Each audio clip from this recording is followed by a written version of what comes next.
অনেক দিন আগের কথা। গভীর জঙ্গলের মাঝে রাজত্ব করত এক সিংহ। তার নাম ছিল রাজা।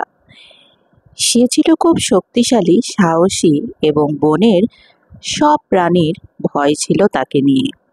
একদিন সে শিকার শেষে বিশ্রাম নিচ্ছিল এক গাছতলায়।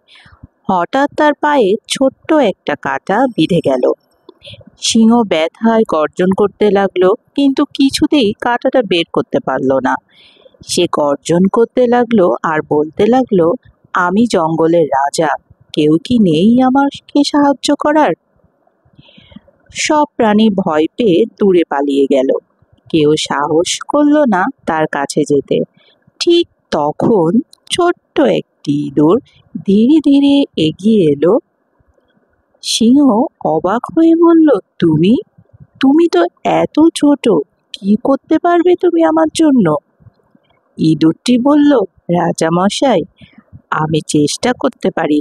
আপনি যদি একটু ধৈর্য ধরুন, তাহলেই দেখতে পারবেন কি করতে পারি।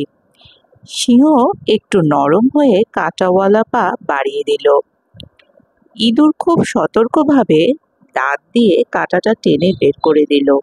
সিংহের চোখে জল এসে গেল। সে বিস্মিত হয়ে বলল, তুমি সত্যিই আমার প্রাণ বাঁচালে। ইঁদুর হেসে বলল, আজ আমি প্রমাণ করলাম যে ছোট হওয়া কোনো বাধা নয়। তারপর থেকে সিংহ আর অহংকারী ছিল না। সে বুঝে গিয়েছিল, কারো যোগ্যতা তার আকারে নয়, কাজে প্রকাশ পায়।